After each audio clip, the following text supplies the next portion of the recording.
governos fizeram uma opção, né, do desenvolvimento do campo a partir do agronegócio, ou seja, a partir da grande empresa, né, capitalista, e isso acabou limitando, paralisando a reforma agrária. Então, nós temos hoje uma quantidade de assentamentos no Brasil, ou seja, quase 1 milhão de famílias assentadas no Brasil, são fruto dessas ocupações de terra durante esses 30 anos, no entanto, não realizamos a reforma agrária. Exatamente por isso que eu dizia no começo. A reforma agrária é um processo de mudança estrutural no campo, que leva a um outro modelo de desenvolvimento, né? Pensando na agricultura, na soberania alimentar, na perspectiva de desenvolvimento social e econômico do campo, a partir da produção camponesa. Para isso, então, tem várias questões que têm que ser resolvidas, né? Tem que ser resolvida a questão fundiária, ou seja, nos últimos anos, ao contrário da reforma agrária, nós tivemos concentração da terra, né? Nós temos uma política agrícola voltada para o agronegócio, voltada para a grande empresa capitalista, né? Nós temos uma política de produção agrícola, né, baseada na produção da monocultura para exportação, chamados commodities, né, desenvolvido pelas grandes empresas, utilizando grandes extensões de terra, utilizando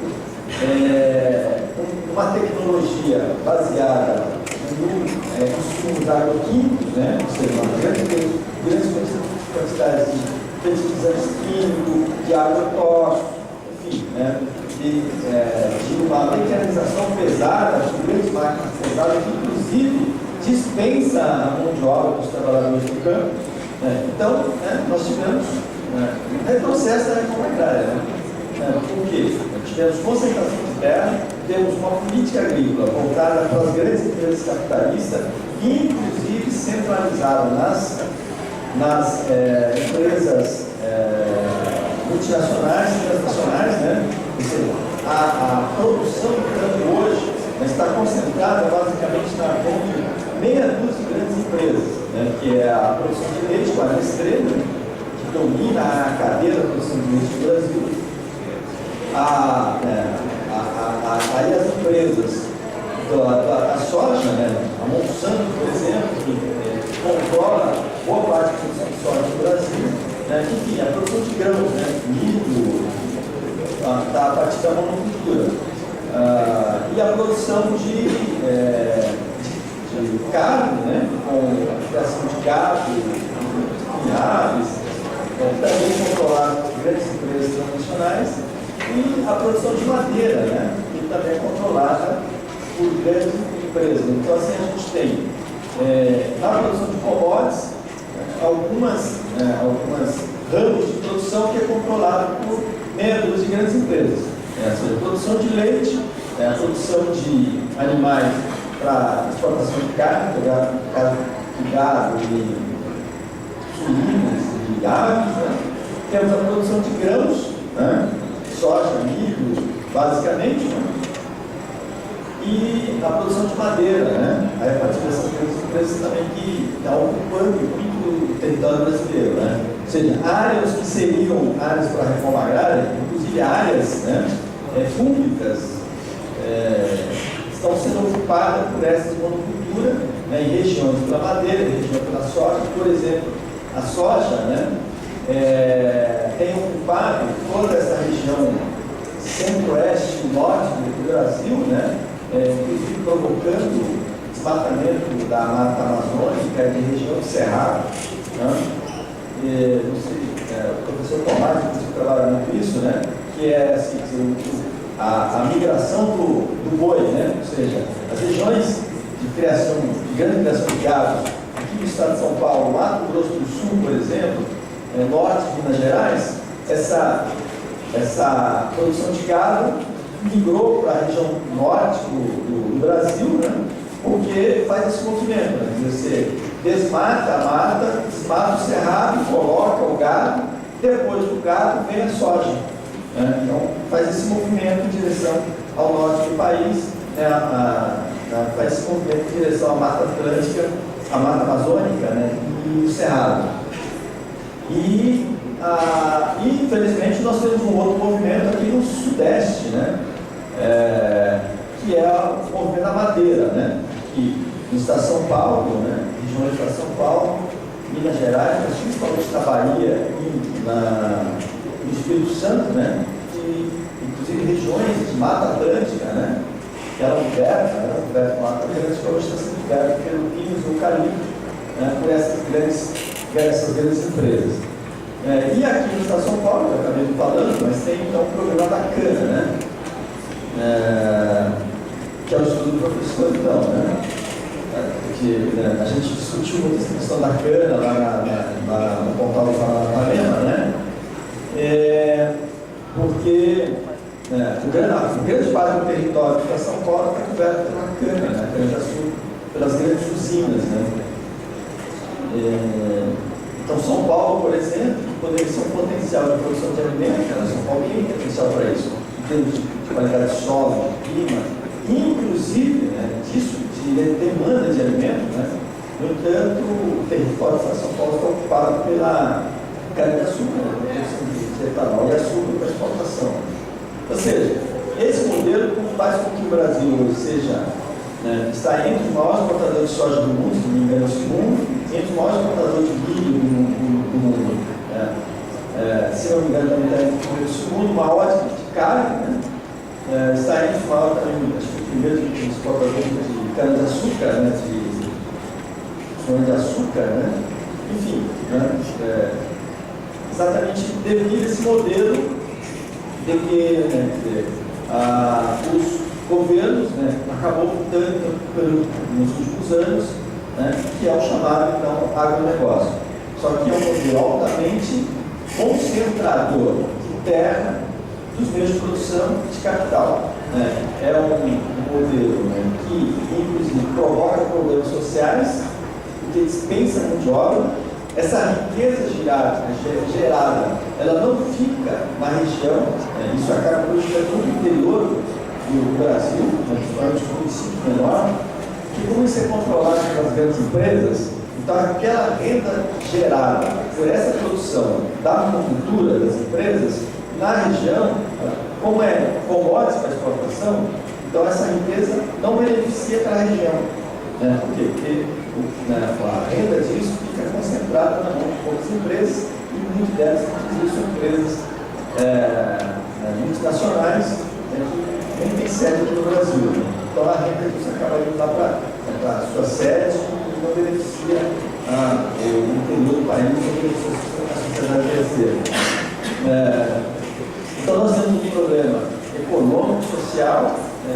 Temos um problema grave, que é o problema ambiental, ou seja, é um modelo baseado numa mecanização pesada, né, que traz problemas para o solo, né, para as nascentes, os rios, para o assoreamento, e temos o problema da contaminação, né, por agrotóxicos, contaminação também do solo, contaminação, né, do meio ambiente, né, e dos alimentos. Né. Hoje, por exemplo, temos já estudos científicos, né, sendo divulgados em que, de fato, há problemas de contaminação por agrotóxicos na alimentação consumida pela população. Então, porque tem um uso indiscriminado dos agrotóxicos, que ninguém consegue controlar, nós somos muito mal dos agrotóxicos do mundo hoje.